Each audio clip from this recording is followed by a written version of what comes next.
morning, students. Welcome to all of you in online class. Students, and in the sequence of your literature syllabus, today is the turn of poem. The poem name is Geography Lesson. By this poem, the poet Zulfikar wants to tell you what is the structure of a particular city when we look from the 100 feet above from the earth.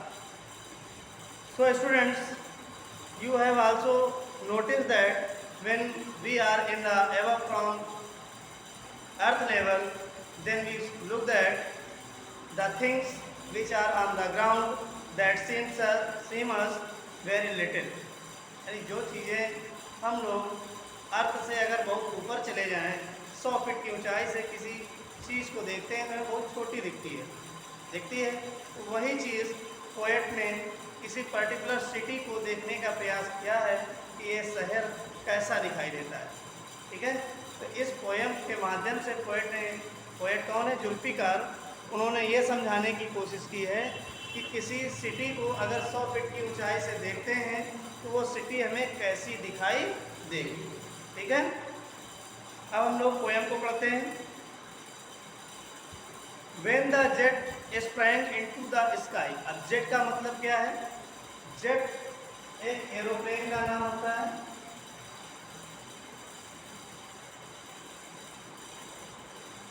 Jet, Apala, ये सब aeroplane के नाम होते हैं। जब हम किसी jet के माध्यम से ऊपर जाते हैं, आसमान में जाते हैं, स्काई में जाते हैं, it was clear by the city, तो हमें ये क्लियर हो जाता है कि सिटी कैसी है। ठीक है, सिटी का स्ट्रक्चर हमें ऊपर जाने से पता चल जाता है। had developed the way it had, seeing it scaled 6 inches to the mile, यानी अगर हम बहुत ऊपर से देखते हैं, 100 फीट के ऊपर से देखते हैं, तो जो शहर है 6 फीट अगर दिखाई देता है, 6 इंच की कोई चीज़ दिखाई देती है, इसका मतलब है वो मीलों दूर है, यानी मीलों लंबी चीज़ है। यानी हम ऊपर से देखते हैं, चीज़ें छोटी दिखाई देती हैं। अगर 100 फीट से हम लोगों को देखा जाए तो हम लोग बर्ड की तरह छोटे छोटे से दिखाई देंगे। तो वही पोएट ने कहा है कि जो चीज़ 6 इंच की दिख रही है 100 फीट की ऊंचाई से, वो 6 फीट की नहीं है, वो मीलों लंबी है, बहुत बड़ी चीज़ है, जो कि हमें ऊंचाई से देखने पर छोटी दिखाई देगी। समझ में आ रही पोएम?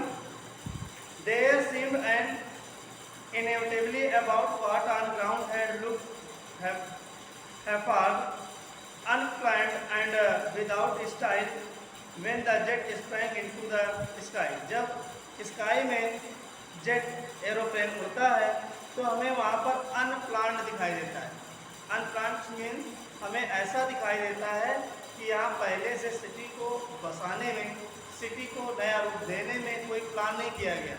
जिसका जहाँ मन रहा वो अपना घर बना लिया और जिसका जहाँ मन रहा अपना गार्डन लगा लिया, यानी प्लान के अकॉर्डिंग काम नहीं हुआ है, ऐसा दिखाई देता है कि कहीं घर है तो कहीं बगीचे लगे हुए हैं तो कहीं कुछ और बना हुआ है।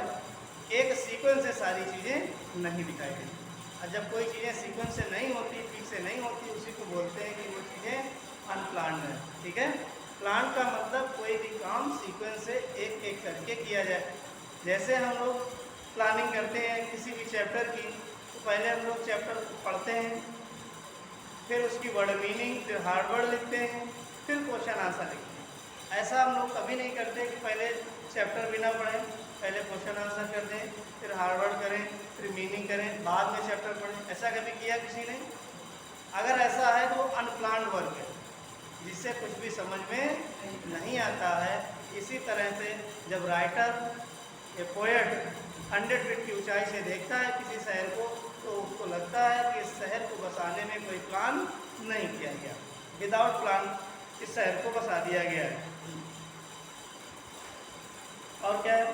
When the jet reached 10,000 feet, अब जब जेट और ऊंचाई पर पहुंचता है, पहले तो 100 फीट में था, अब कहाँ पर पहुंच जाता है? 10,000 फीट, 10,000 फीट की ऊंचाई पर जब पहुंच जाता है, it was clear by the country, तब उसे पूरी कंट्री दिखाई देने लगती है। इस तरह की कंट्री है, पूरा देश दिखाई देने लगता है। And cities where the rivers दिखाई देती हैं जो बह रही होती है उस कंट्री में, यानी पर्टिकुलर पूरा कंट्री दिखाई देता है 10,000 की ऊंचाई पर, और वहाँ उस कंट्री में बहने वाली रिवर्स भी दिखाई देती हैं। एंड वाई द वैलीवर पॉपुलेटेड, और ऐसा लगता है कि ये जो घाटियाँ हैं वो बहुत पॉपुलेटेड हैं। पॉपुलेटेड का मतलब है कि बहुत से लोग उन घाटियों में बसे हुए हैं, रह रहे हैं। The logic of geography that land and water attract man, जो लॉजिक है ज्योग्राफी का वो हमेशा ये बताता है कि लैंड और वाटर इंसानों के द्वारा अट्रैक्ट किया जाता है। यानी इंसान को वाटर की भी ज़रूरत है और ज़मीन की भी ज़रूरत है। ज़मीन की ज़रूरत है रहने के लिए और अपना फूड आइटम प्रोड्यूस करने के लिए, और वाटर क्या है, वाटर पीने के लिए। यानी लाइफ के लिए लैंड और वाटर दोनों जरूरी हैं। किसकी लाइफ के लिए, लिविंग बीइंग के लिए, ठीक है। was clearly delineated when the jet reached 10,000 feet. जब 10,000 फीट पर जेट पहुंचता है तो ये चीज़ें बड़ी ही साफ दिखाई देती हैं। कौन कौन सी चीज़ें, पूरी कंट्री दिखाई देती है, कंट्री पर रहने वाले लोग, रिवर दिखाई देती हैं जो उस कंट्री में बह रहे हैं, है ना, जितनी भी रिवर्स बह रही हैं वो सारी दिखाई देती हैं। और ये दिखाई देता है कि जो घाटियाँ बनी हुई हैं कंट्री में, उन घाटियों में बहुत ज़्यादा लोग रहते हैं, बहुत ज़्यादा जनसंख्या है, ठीक है। लास्ट स्टैंजा इस पोएम का, when the jet rose 6 miles high, जब जेट आपका कहाँ पहुँचता है, 6 मील की ऊंचाई पर। 6 मील जानते हो कितना होता है, 1 मील में 900 मीटर होता है, यानी 1 किलोमीटर से थोड़ा सा कम। जब हम बात करते हैं 6 मील की तो 9 सिक्जा कितना होता है, 5400 मीटर, यानी 5 किलोमीटर 400 मीटर। ये बहुत लंबी ऊंचाई हो गई। तो आपसे क्या दिखता है, it was clear the earth was round, वहाँ से आपको पूरी की पूरी अर्थ साफ साफ दिखाई देती है। And that it had more sea than land, और वहाँ पर जो सी है, लैंड है, पूरी दिखाई देती है, ठीक है। But it was difficult to understand, लेकिन ये बड़ा ही डिफ़िकल्ट है, इसको समझ पाना बड़ा ही मुश्किल है। पूरे लैंड के बारे में जानकारी ले पाना बड़ा ही मुश्किल है, वहाँ से सारी जानकारी मिल नहीं सकती। That the men on the earth found causes to hate each other, to build walls across cities and to kill from that height, it was not clear why।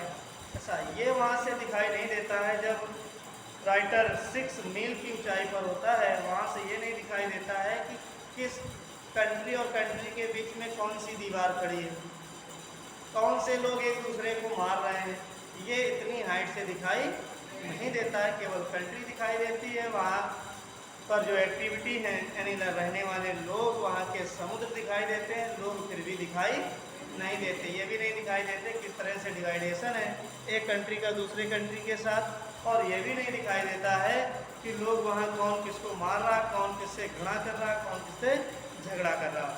ये रहा आपका चैप्टर। अब हम लोग कुछ हार्ड वर्ड लिख लेते हैं, हार्ड वर्ड के बाद फिर वर्ड मीनिंग लिखेंगे।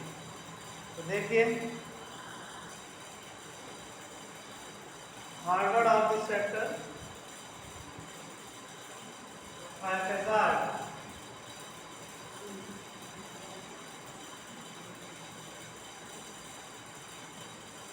स्प्राइन। स्प्राइन जानते हो, उछलना होता है। Develop,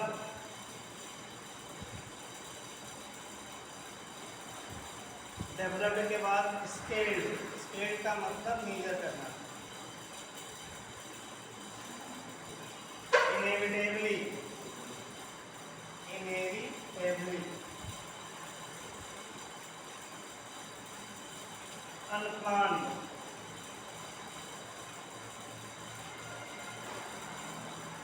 populated.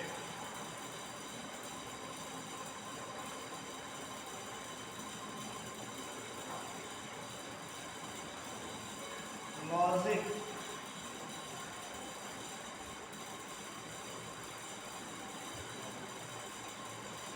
unplant,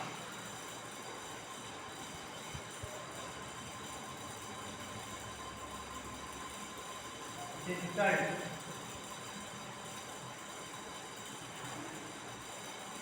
understand,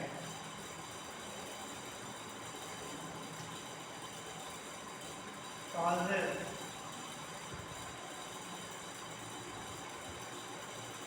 across,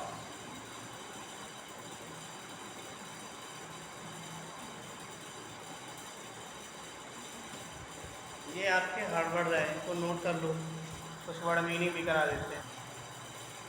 students, word meaning of this chapter, write down inevitably,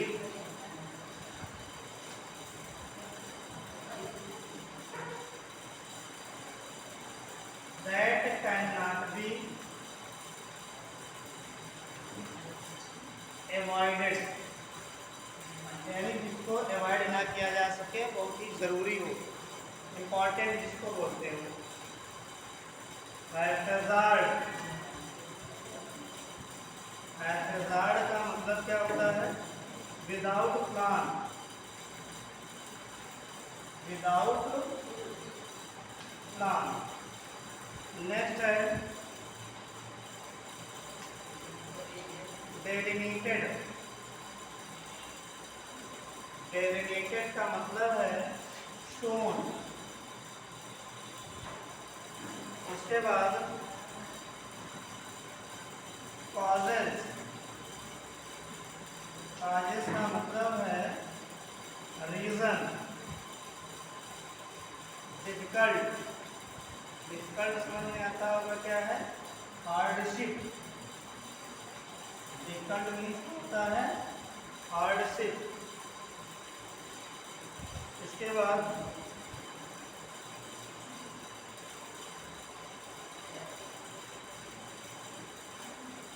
jet, name of aeroplane, aeroplane का नेम है jet.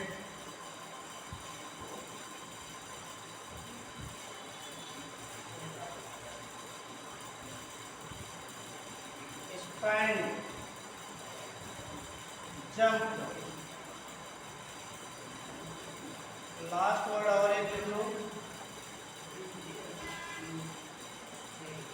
Don't torque,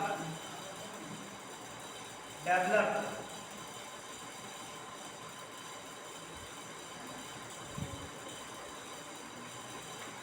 Developed means skilled. These are word meaning of the chapter geography lesson. In the next session, I will write exercise of this chapter. Thank you. Have a nice day. Take care of you.